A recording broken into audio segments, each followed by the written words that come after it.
Hi, I'm Karen Downing Ripley, and I invite you to join me on a recent, unexpected side trip to Brittany, France during the 80th anniversary of the city of Plélo's liberation celebration and learn why Americans and Bretons celebrate their shared DNA from World War II. A last-minute decision to deliver my father's World War II documents to the city of Plélo, France, opened me up to an amazing experience that has truly changed my life. I ask that you join me so that you too can know and appreciate how we Americans are respected and revered because our ancestors fought to liberate the town of Plélo in August 1944. Thank you for joining me for another episode of You Were There, Karen Beth.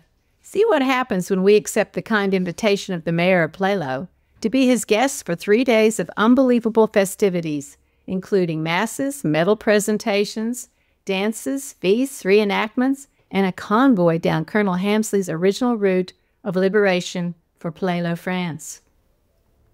Be amazed as you see the complete 1944 American Army camp set up in Colonel Hamsley Stadium. The U.S. Army camp included restored American military equipment, including tents, tanks, weapons, and jeeps. See how participants and attendees alike dressed in American Ally and Resistance 1944 military uniforms and vintage clothing. Be transported back to Plélo in World War II in August of '44, as Bert and I were, when we joined the fun and dressed the way our mothers and fathers did during World War II. Bert and I had no idea that we were soon to become overnight celebrities in Plélo, nor were we prepared for the magnitude of the festivities that would be held.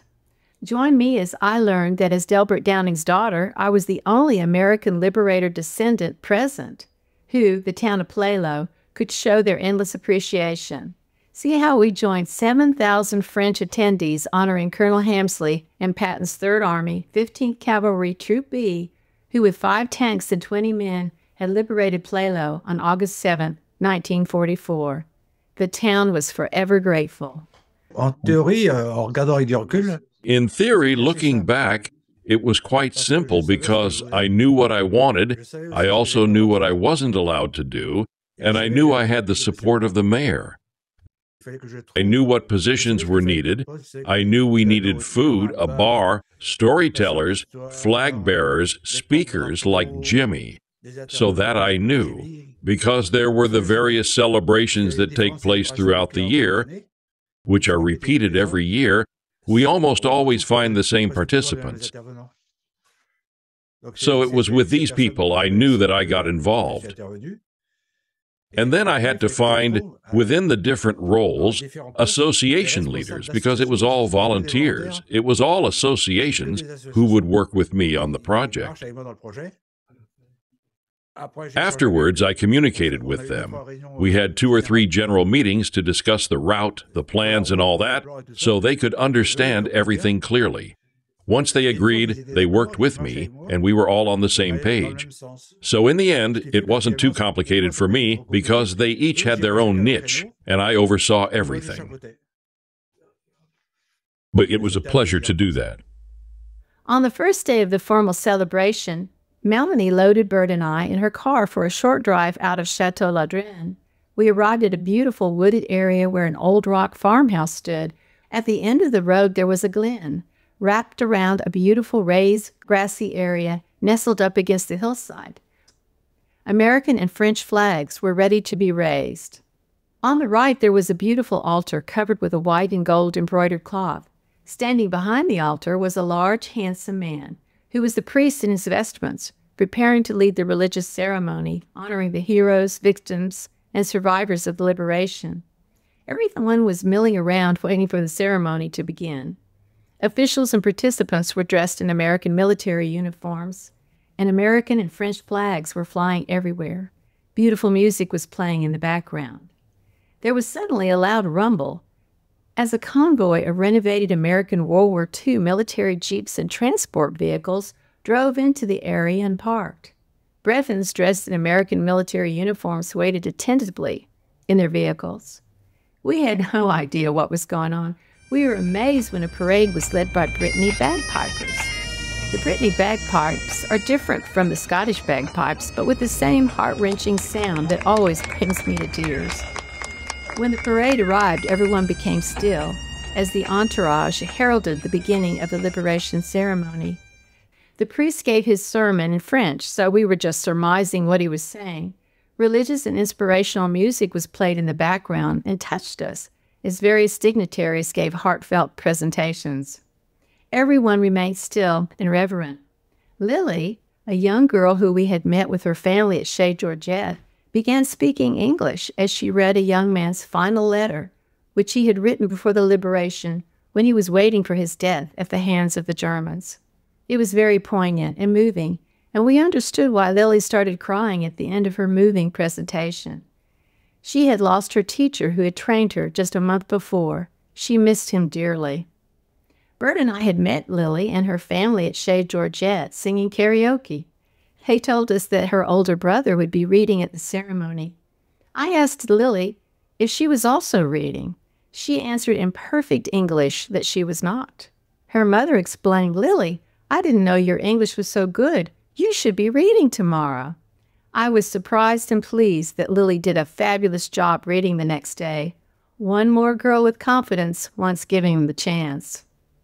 The entire ceremony was extremely moving. At the end, we all sang Amazing Grace. Then the French national anthem was played, followed by the American national anthem. Lily and her brother raised the French and United States flags. During certain moments in the moving presentation, flags which were held by dignitaries from various regions in Brittany were slowly tipped in unison in an extremely moving act of respect. Among the officials in the opening ceremony was Colonel Mike Birmingham, who had served as the 15th Cavalry's last commanding officer. He represented the 15th Cavalry History Group in the U.S. alongside Eric Botte, president of the 15th Cavalry History Brittany Group. Je m'appelle Eric Botte. And I am the president of the 15 Cavalry History Britannic Group for France. I have been the president since 2003. And I am in contact with some families of veterans and servicemen from the regiment in the United States. The thing is, well, the closer the Americans got, the worse the Germans treated everyone they encountered. And also, like in St. Brieuc, there was a company of white Russians retreating as well. They arrived at Pluilhau, and as soon as they saw any French people, even if we hadn't done anything, they could shoot them down or slaw. It was awful. You know, there were poor people standing in front of their homes. The Germans would pass by and shoot them down, you know, even though these people hadn't done anything. Because the Germans were retreating, and the more they retreated, the worse they became. They had to reach Brest as quickly as possible, and since the Allied aviation was powerful, as soon as they were on the road, in broad daylight, they were strafed. And so, unfortunately, there were poor people who had done nothing, who weren't even part of the resistance, and they ended up being massacred. You really didn't want to run into them at that time. We'll never forget, especially the sacrifice of those young Americans, you know, who knew nothing about France, who came here. They were 20 years old. Many died for us. They stayed, some of them, they stayed buried in St. James on the border of Brittany and Normandy. We must not forget their sacrifice. And when I go to the American cemetery, whether it's St. James or Omaha Beach, when we see the crosses, we think, in 1944, to the parents who received visits from officers, where parents, wives, and children were told that their father or husband had died. That's what comes to my mind. So we must not forget. That's why we work every day to preserve the memory. The crowd stood quietly, even though it was sweltering in mid-July. It was one of the hottest summers in Brittany's history. Several elders were standing in the shade of a tent.